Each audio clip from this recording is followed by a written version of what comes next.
1950 September 17 ഗുജറാത്തിലെ വഡ്നഗറിലാണ് പ്രധാനമന്ത്രി നരേന്ദ്രമോദി ജനിച്ചത്. വൃശ്ചികം രാശിയിലെ അനിഴമാണ് അദ്ദേഹത്തിന്റെ ജന്മനക്ഷത്രമെന്നാണ് അറിയാൻ കഴിയുന്നത്. ജീവിതത്തിൽ ആഗ്രഹിച്ച ലക്ഷ്യങ്ങൾ കൈവരിക്കുക എന്നതാണ് ഈ രാശിക്കാരുടെ ലക്ഷ്യം. ജീവിത വിജയം നേടുന്നതിനാണ് ഇവർ പ്രഥമ പരിഗണന നൽകുന്നത്. അതുമാത്രമല്ല, ഈ രാശിക്കാർ അവരുടെ അചഞ്ചലമായ വിശ്വാസം കൊണ്ട് അസാധ്യമായത് സാധ്യമാക്കുമെന്നാണ് ജ്യോതിഷത്തിൽ പറയുന്നത്. പണത്തിന്റെയും കുടുംബത്തിന്റെയും അധിപനായ ഗുരു 6-ലും 7-ലും സഞ്ചരിക്കും. 6-ാം ഭാവാധിപൻ ശത്രുസ്ഥാനത്ത് നിൽക്കുന്നതിനാൽ അടുത്ത സുഹൃത്തുക്കളെ അകറ്റാനുള്ള സാധ്യത ഏറെയാണ്. രാഹുവും കേതുവും 5, 11 സ്ഥാനങ്ങളിൽ സഞ്ചരിക്കുന്നത് കർമ്മമണ്ഡലത്തിൽ പോസിറ്റീവ് ഫലങ്ങൾ നൽകും.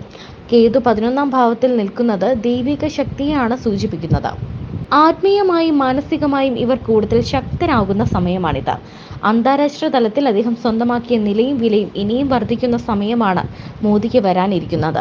മോദിക്ക് മറ്റൊരു പരമോന്നത പുരസ്കാരം ലഭിക്കാനും സാധ്യതയുണ്ട് എന്ന് പറയുന്നു. 11-ാം ഭാവത്തിലെ കേതു UCC, ഒരു രാജ്യം, ഒരു തെരഞ്ഞെടുപ്പ് തുടങ്ങിയ സുപ്രധാന നിയമങ്ങൾ പാസാക്കുന്നതിന് മോദിക്ക് ധാരാളം അവസരങ്ങൾ നൽകും.